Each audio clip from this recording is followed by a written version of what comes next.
بەڕێزان بەردەوامین لەسەر ئازادی میدیا و ڕادەربڕین قسە دەکەین لە هەرێمی کوردستان و بە تایبەتتر لە زۆنی سلێمانی قسە و باز دەکەین. ئایا ئازادی میدیا و ڕادەربڕین لەم زۆنە بەرکەسک کراوەتەوە، کۆتوبەند کراوە؟ گفتوگوێن پرس و باس و بابەتاکەین لەگەڵ زۆر بەڕێز دکتۆر عەدالەت عەبدوڵڵا مامۆستای زانکۆ. دکتۆر سڵاو لێبێ. سڵاو لە تۆش. بەخێر زۆر بەخێر بێت. دکتۆر ئەم زۆنە بۆ ناسراوە ئازادی ڕادەربڕینەیە، ئازادی بۆچوونەیە، ڕەخنە هەیە. ئایا ماوەکی قسەبات لەسەرەوە دەکرێت ئازادی ڕادەربڕین و بۆچوون و ئازادی میدیا بەرکەسە کراوەتەوە؟ ئایا ئازادی بەرکەسە کراوە؟ زۆر سپاس. وەڵی بابەتێکی گرنگە هەڵبژاردووە بۆ تەوەری بەرنامەکەت. خۆی ڕاستە بێ خۆش نییە کە ئێمە کە هەمومان خۆمان بە هاوڵاتیە وڵاتە ئازانین و مەفروض وایە بیرکردنەوەمان بیرکردنەوەیکی نیشتیمانی بێ، نەک بیرکردنەوەی شیرۆکاڵ لەسەر ئاسی ناوچە و زۆنێک. مەفروض وایە کە خەمی هەموو بەشەکانی کوردستانیشمان بێ بە حکمەوەی کورد لە ناوچەکەیە میلەتێکی یعنی ڕاستیە ژێردەستەیە، یعنی ڕەنگە تەنها بە حکمی ئەوەی بتوانێت تەجروبەیەکی باش پێشکەش بکە پشتیوانی بەدەست بنێ لەلایەن با بڵێن دۆستەکان لە دنیایەوە. ئیلا کورد خۆی منەتەوەیەکی تام دەقێ ژێردەستەیە ناکرێت ئێمە بیرکردنەوەیکی زۆر بەرتەسک بێ و لە ناوچەیەکی دیاریکراوە. بەعکسەوە ئێمە هەتا لەسەر ئاستی هەرێمی کوردستانی شەمیشە خەمی ئەوە خوینکە بۆ نمونە مەسەلەی دەستگرتن بە کۆمەڵێ بەهای سیاسیەوە بەهای وەکو ئازادی دیموکراتیەکان ئازادی سیاسیەکان ئەمەیە ئەگەر ئێمە دەستی پێوە بگرێن ئەکرێ ببێ بە جۆرێک لە ڕئیسمالی ڕەمزیمە بۆ ئەو کۆمەڵگە پێشکەوتوانەی کە تاریخێکی دوور و درێژیان لە تەجاروبی دیموکراسیە بەڕێ کردووە لەگەڵمانە بکرێنەوە مامەڵەمان لەگەڵا بکەن بۆ حکمی و ئێمە لە ناوچەیەکان زۆربەی زۆری ئەو ڕژێمە سیاسیانەی کە بە درێژایی 50 ساڵی ڕابردوو لە منتیقەیە حکمیان کردووە کۆمەڵی ڕژێمی داخرا و هەندێکیان دیکتاتۆر و هەندێکیان شمولی بوون. و هەڵکەوتنی مێژوویە کەتیایە کورد لە بەشێکی یا لە پارچەیەشە خۆی ڕاپەڕیم کا و ئازاد بێ بێگومان ئەبێ پێش هەر شتێ ئەمیلەتە خۆی بە کۆمەڵگەی سیاسیشەوەتە بە موسەساتی دەوڵەتی و بە پارتە سیاسەکانیشەوە هەمویان لەسەر ئەو مەبدا کۆک بنکە بە هیچ شێوەیەک نابێت دەستبەرداری کۆمەڵێک بەهای سیاسی بن کە شەرعیەت ئەدا بەبوونی کورد لەناو ئەم ناوچاوە ئەم منتیقا گرتووە پڕ لە کێشە و ململانی و شەڕی کە پێوترێ منتیقەی ڕۆژهەڵاتی ناوەڕاست. بۆیە لەم چوارچێوەیە لە ڕاستیە جارە پێش هەر شتێ حەقیقەتێکی زانستی و تیۆری هەیە ئەویش ئەوەیە خۆی نیزامی دیموکراسی کاک ڕانکۆ نەک لە وڵاتی خۆمان لە سەرتاسەری دنیاە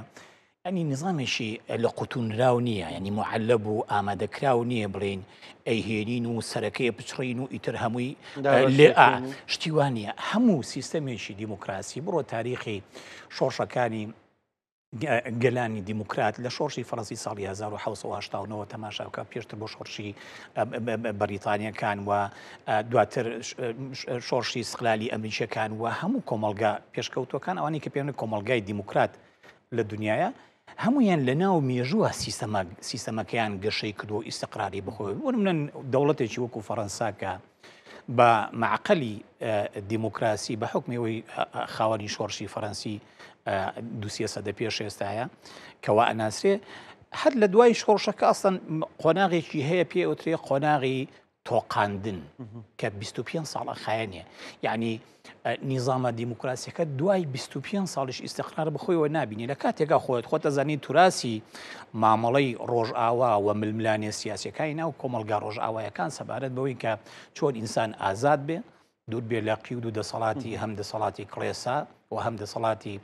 ئیمپراتۆرەت و دەوڵەتی شمولی بەڕاستی ململانیەکی سەخت و خوێناوی بووە، یعنی توراسێکی هەم لە ڕۆی عملی و مەیدانی و هەم لە ڕۆی نەزەری و فەلسەفیەوە هەیەیان بۆ تا گەیشتنەوە ئەوەی شۆڕشێک بکەن و دواتر دەست بگرن بە کۆمەڵێکی. بەڵام لەگەڵ ئەوەشان نیزامەکە بۆ ئەوەی جێگیر بێ فترەیەکی زۆری ویستوە واتە لە ناو مێژووە نیزامەکە گەشەی کردووە و هێواش بۆتە کولتور و لای خۆڵچەسبی لای خۆشمان ئەتوانین بە هەمان شێوە تەماشا، یعنی وا سیر نەکەین هەر حزبێکی سیاسی هەر گروپێکی سیاسی لە کوردستانەکە بوو بە هەڵگری دروشمی دیموکراسی و ئازادیە سیاسی و دیموکراسیەکان بە ئازادی ڕادەربڕین و ڕەخنە و ئازادی کاریمیە معنەیە وایە تەواو ئیتر ئەوە لە تەجروبەکە دەرچووە و لە فەحز دەرچووە و هیچ کێشێکی نەخێر بەعکسەوە ئێمە پێمان وایە لە ناو تەجروبەی وڵاتی خۆمانە ئێمە تەحەداکەی بەردەم ئێمە گەورەترە بۆیە هەڵە و کەم و کوڕی ولادان و هەنێ جار تاوانەکانیش گەورەترن بۆ تۆ لە جارێ ئەگەر لەسەر ئاستی باشووری کوردستان قسە بکەی باشە پارتە سیاسەکانی خۆمان ئەوانەی چ لە شاخ بوون و دواتیش لە دوای ڕاپەڕین زەحمەت دەبێت جگە لە مەسلەی مقارعەکردنی دیکتاتۆریەت لە عێراقا خاوەن چ مێژوویەکی سیاسی لە سەقامگیری و ممارسەکردنی دەسەڵات بوون تاوەکو بتوانن لە دوای ڕاپەڕین بە ئاسانی نیزامێکی دیموکراسی لە وڵاتی بۆ میلەتی ئێمە دابین قورسە کاکە یعنی شتەکە خۆ مەسلەکە خەون و هین نییە ئەم هەموو کەسێک خەون بەوە بینێ کە ئەم شەو خەوت سەبینی سبەی چاوی کردەوە لە سویسرا بێ ینی لە وڵاتێکی ئەسکەندەنافی بێ کاخاوەن جارێ سەقرامی سیاسی و نەبوونی شەرجاری وای بۆ لە وڵاتێکی کوسوید 200 ساڵا شەڕیتیانە یعنی مەسلەکە خەون نییە بۆیە سەبارەت بە ئەزمموی خۆشمان ئەگەر زۆر بە خێرایی بڵین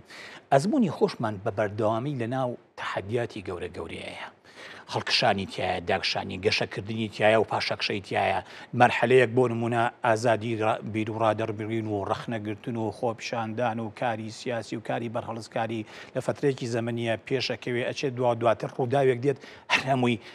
والی ئەکا کە هەڕەشەی لەسەر دروست بێ تارمایی مەترسی دروستە بێ ئەمانە هەمووی واردە بەڵام ئەوەی کە زۆر گرنگە تۆ پێ لەسەر سەوابتی بیر و باوەڕدا بگری دکتۆر لەو گەڕام و پێشەکیە باسکەی بۆی کە ینی ئەوە ڕوون بکەیتەوە کە مەسەلەی دیموکراسی و ئازادی یعنی بێ پێ بگا لە نێو میلەتەکانە بە قۆناغی خۆیداوە کامڵ بێ زۆر جار کە باز لە ئازادی ڕادەربڕین دەکرێت لەم سنوورە دەڵێن پەیوەندی بە هێزێکی سیاسیەوە نییە مێژوویەکی ئەو پێگەیشتنی کە تۆ باسە کرد ینی لە یەکەم چاپخانە یەکەم گۆڤار یەکەم ڕۆژنامەی ڕۆژانە ینی ئەو ئازادیە ڕابردوویەکی هەیە کە 100 ساڵ زیاترە لەم سنوورە هەیە پێدوانیە ئەوەی کە ئەوترێ ئازادی ڕادەربڕین ینی پەیوەندی بە هیچ هێزێکی سیاسی و نیە سلێمانی ئەم ناوچەیە بۆ خۆی مێژوویەکی لەم بوارەدا کۆمەڵگەی سیاسی کە بریتە لە ڕێکخرا و گروپە سیاسەکان و ئەحزاب و دەوڵەت و دام و دەستگاکانی و ئەو نیزامە سیاسی کە سائیدەوە هەیە ئەوە خۆی ڕۆڵێکی هەیە لەوەی کە بۆ نمونە خەڵک بۆ نمونە لە ممارسەکردنی ژیانی دیموکراسیە بەرەو پێشەوە بچێیانە بە دەلیلی ئەوەی ڕەنگە لە زۆر تەجروبەی وڵاتانی ئەوروپیشە مەرحەلەیەکی سیاسیە خۆ کۆمەلگاکە بە پاشخانێکی ممارسەکردنی ژیانی دیموکراتیە تێپەڕێەوە بەڵام لە ناکاوە دیکتاتۆرێکی لێ ڕاستە بێتەوە بۆ نمونە لە ئیسپانیایە فرانکۆی لێ ڕاستە بێتەوە لە ئەڵمانیا هیتلەری لێ ڕاستە بێتەوە بۆ نمونە لە چەندین دەوڵەتی ئەوروپای شەرقیە خەڵکی دیکتاتۆر دێتە سەر حکوم لە ناکاوە لە کاتێکە میلەتەکە پاشخانێک لە ممارسەکردنی ژیانی دیموکراسی و کولتوری دیموکراسی هەیە بەمانایش ترمە بەسمان ئەوەی بڵێن بەڵێ لە ناو خەڵکی ئێمە لە کوردستانە حتا پێش ڕاپەڕینیش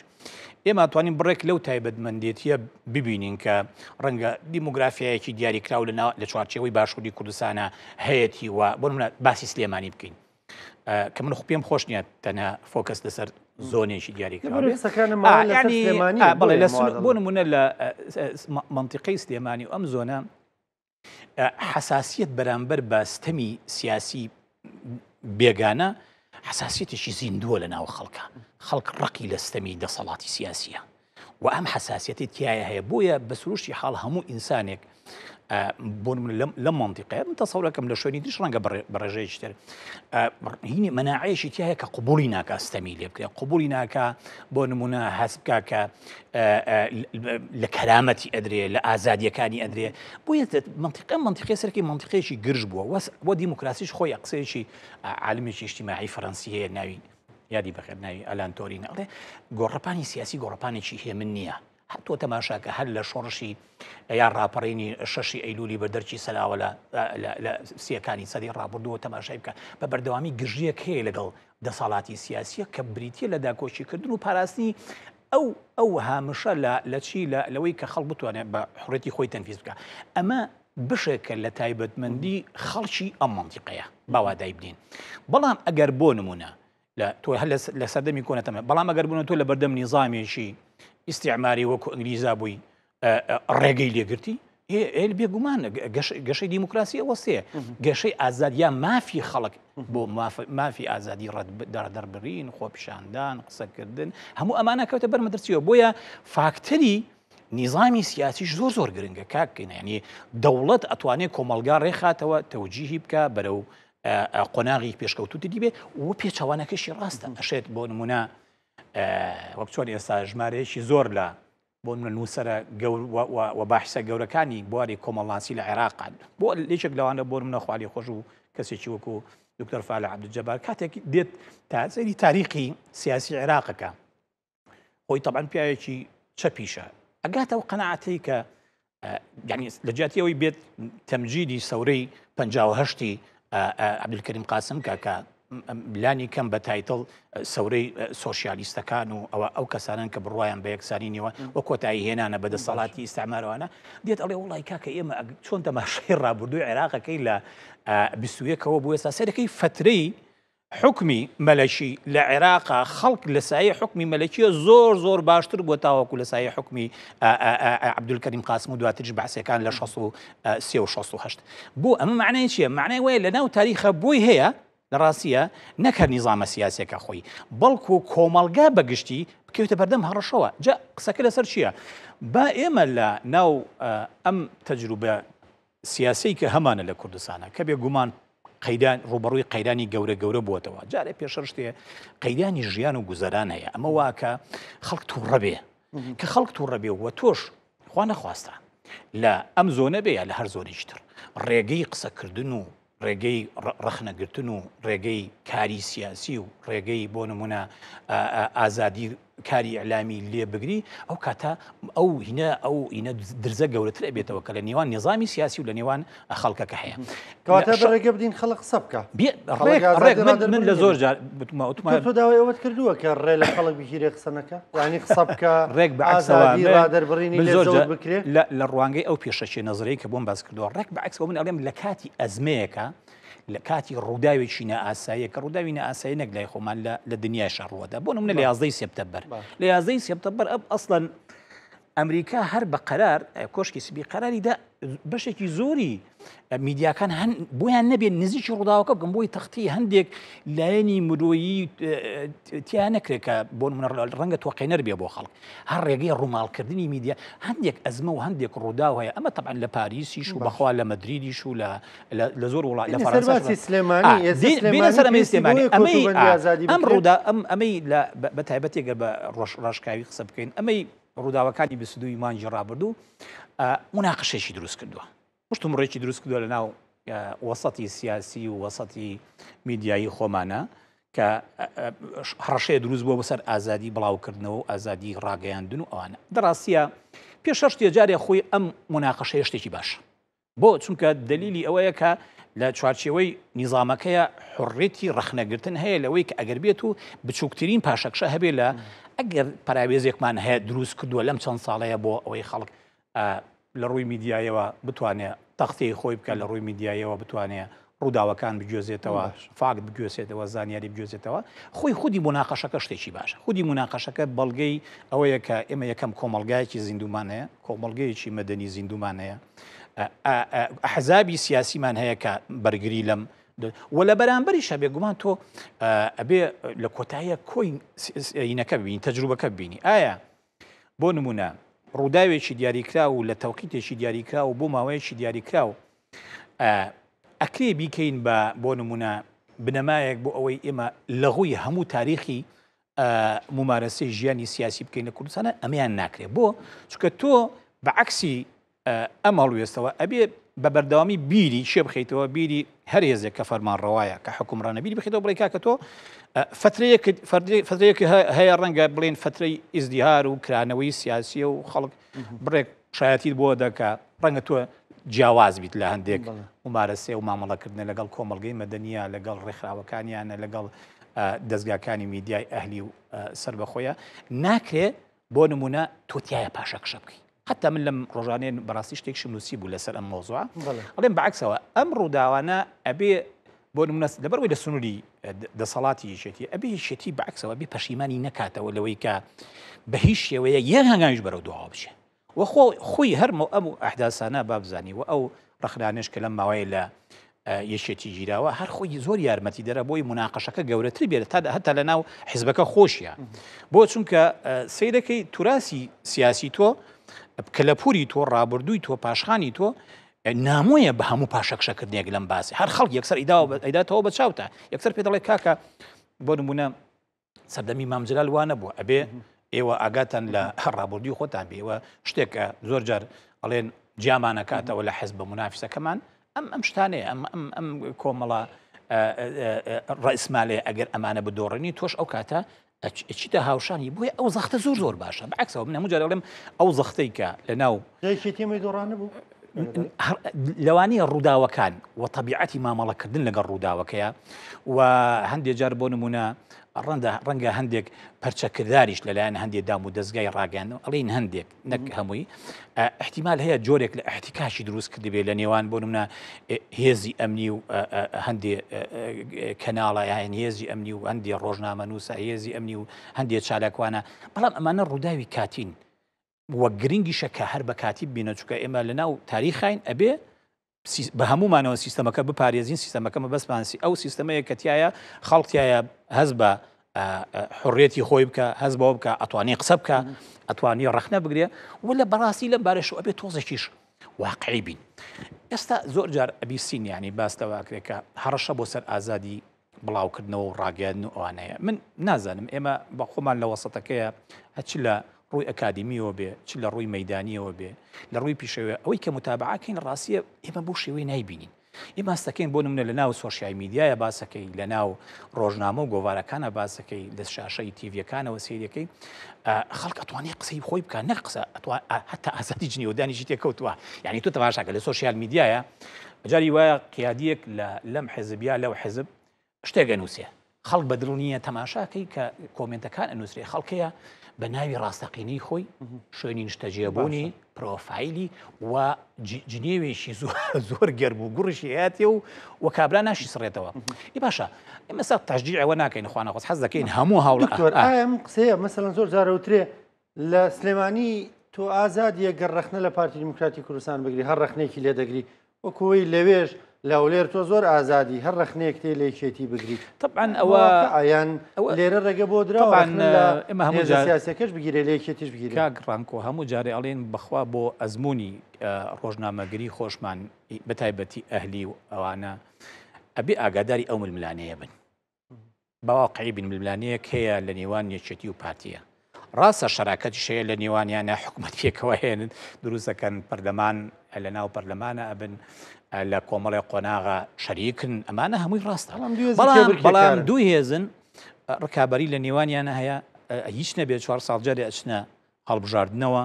لەسەر کۆمەڵێ مەسەلا ڕخنەی جدیان بەرامبەر بە یەکترێ ئەوە تا ساڵێ زیاد خەریکە ساڵێ زیاترا و حکومەت ناتوان حکومەت دروستکەن یعنی ململانی هەیە ئەم ململانیانە زۆر زەڕورە لە دەرەوەی ئەوەی کە پارتی حەزەکە میدیای ئەهلی چۆن ئاوتپوتی پایامەکانی بکاویە یەکێتی حەزەکە چۆن بێ لە دەرەوەی ئەم ئەتیبارە خودی خۆیان ئەبێ ئاگاداری ئەو بن ئەم ململانیانە لە مصداقیەتیان نەدا چونکە ئەمە هەمووی ئەبێتە تەجروبە لایەن ڕەچاوکردنی لایەنی پیشەیی لە کاری میدیاییە باوەڕ بێ بەقەدر ئەوەیە کە تۆ لە سەنگەرێکی شەڕێکی گەورەیە بیت و چۆن تایە خۆت بپارێزی و لە شەڕەکەیە بەسەرکەوتوی لێ بیتە دەرەوە ئەمان هەمووی تەجروبەن ئەجا ئەمە تەجروبەیە بۆ دام و دەستگای ڕاگەیاندن بۆ پارتی سیاسی بۆ ڕێکخراوی مەدەنی بۆ نیقابات سندیکاکان ئەمانەی کە هەرێکیان نوێنەرایەتی چین و هێزێکی کۆمەڵایەتی دیاریکراوەکەن لە کۆمەڵگای ئێمەیە هەمووی تەجروبەیە ئەگەر توانیت لەناو ئەم ئەزمە و قەیرانانەیە مزداقەتی خۆت بپارێزی هێندەی تر خەڵک ئقبالی لەسەر دەبێ پاڵپشتی دەکا و لەوانەشە بۆ نمونە تا ڕادەیەکی زۆر ڕاست لەوانێ ئەم حزب لێت تووڕەبەیە ئەو حزب لێت نیگەران بێ ئەمانە قەزیە نین قەزیەکە مزداقەتی خۆتە تۆ لە کۆتاییە بۆ نمونە ڕێکخراوێکی مەدەنی بوو تۆ حزبێکی سیاسی نیت بشتە جەبهەوە لەگەڵ يعني شەڕ دەنووکە هەبێ لەگەڵ حزبێکی سیاسی تۆ بۆ نمونە ئەگەر ڕێکخراوێکی سندیکایەتی نوێنەرایەتی چینێکی و نوێنەرایەتی بەرژەوەندی و خواست و داواکاری چینێکی دیاریکراوەکەی ئەمە لە تەجروبەی هەموو وڵاتانی دیموکراتە بەم شێوەیە کەس خۆی وەکو پارتێکی سیاسی تەرح ناکە کاتێک ڕێکخراوێکی مەدەنی بوو تاوەکو بچێتە شەڕی پارتە سیاسیەکەن تەنها داکۆچی لە حەقی چیەکە ئەو چیناکە کە مافی پێداوا کردوێت تەوشیری کردووە کە داکۆچی لە حەق و ئیداواکاری خۆی بکە یعنی خۆی وەکو یعنی ئەگەر وابێ ئەچێ پارتێکی سیاسی دروستەکە یعنی خۆی اختیاری کردووە کە ڕێکخراوێک بێ یان بۆ دەستگایەکی ڕاگەیاندن بێ هەمووی ئەبێ لە چوارچێوەی پیشەی ڕێکخراوانە بۆ ڕێکخراوێک داکۆکی لە ئازادی ڕۆژنامەنووسانەکە لە شوێنێک کە بە بڕوای ئەو مەترسی لەسەر ئازادی ڕۆژنامەنووسی و کاری میدیاییە ینی پەیامیە بێ بۆ حزبەکان بالضبط يعني من زين لەگەڵ ئەوەشە کاکڕانکۆ ئێمە ئەتوانین تەفەهومی ئەو بکەین کە کوردستان پڕە لە قەیران و قەیرانەکانش تقریبا بەشی زۆری خەڵکی وڵاتی ئێمە بەخوا بە ئەندام و لایەنگرانی یەکێتی و پارتیشەوە کە هەمووی موچەخۆری و ئەوانە و چاوەڕێی دەستی موچەن هەموو ئەمە لە دۆخێکی مەعیشی زۆر خراپە ئەژی ئەشێ ئەمە تەسیرێکی نەفسی گەورە لەسەر تەنانەت ئەو ئەندامانش بکە ئەو کەسە ئەو بکەرە کۆمەڵایەتیانش بکە یا لە ناو ڕێکخراوێکی مەدەنیە ئیشەکە و خۆی وەکو سەربەخۆ ینی پێشکەشەکە یا لە ناو دەستگایەکی میدیای ئەهلیشە قسەکە لە هەر چوارچێوێکی نیقابیە ئیشەکە ئەشێت لە ڕووی نەفسیەوە بێتاقەتی بکە بەڵام هەمیشە تۆ بێ ئاگادار بیت پیشە جیایە هەڵوێستی سیاسی جیایە پیشەکەی تۆ ئەوەیە کە بێموچەی تو ڕێکردوون یان سەرچاوەی مادیەکەیانە وا ئەخوازێ خۆی ئەشێت لعنی جەری وایە بۆ نمونە لەوانەیە ڕێکخراوێکی دیاری کراو ناڵین هەمووی دیسانەوە لەوانەیە گروپێکی مەدەنی دیاری کراو یان کەناڵێکی ڕاگەیاندن یان سەکۆیەکی سۆشیال میدیا ئەشێ ئەمانە بۆ نمونە لە لەحزەیەکە بە حکمی ئەو ملبلانیانە تووشی کێشەیەک ببن بەڵام نابێ بۆ بچرخێ بۆ ئەوەی پیشەکەی خوانیان بیر بچێ ئەمە خوانە خواستە با بڵێن هین نییە یعنی ئامۆژگاریکردن نییە چونکە هەمووی لە کوردستانە و کاری خۆیەکە و بە حکمی پیشەکەش ڕەنگە لە قۆناغێکەوە بۆ بە حکمی ئەم تەجروبانە باشتر دۆخی باشتر و زیاتر وریا بێتەوە بەڵام قسەمانە سەرەوەیە من کە کەناڵێکی ڕاگەیاندنم هەبوو یان سەکۆیەکی سۆشیال میدیام هەبوو من مامەڵە لە ڕووی پیشەوە مامەڵە لەگەڵ زانیاریەکەم لەگەڵ فاکتاکەم لەگەڵ بەڵگەیەکەم و ڕەچاوی بیر و بۆچووری هەموو کەسێکەکەم کە پەیوەندیکی بە ڕووداوێکەوە هەبێ بۆ نمونە خوا نەخواستە سبەینی کێشەیەک لەم کەناڵی کورسات نیوزەیە دروست ببێ ناکرێت من بۆ نمونە ینی هەڵوێستی ئێوە بۆچوونی ئێوە ڕای ئێوە وەرنەگرم و تەنها ڕای ئەوە وگرم کە ڕەنگە و لە حەزەی شرخنەگرانی لەسەر ئێوە هەبێ کاری پیشەیە ئەوەیە کە تۆ ڕەچاوی بیر و بۆچوونی هەمووی بکەی ڕێی هەمووی وەربگری و دواتر لەسەر ئەوە ئیسنتاجێکی خۆتە بێ وەکو میدیاوە بڵاوی بکەیتەوە زۆر بەڕێز دکتۆر عەدالەت عەبدوڵڵا مامۆستای زانکۆ سپاس دەکەم بۆ جەناب ڕێزی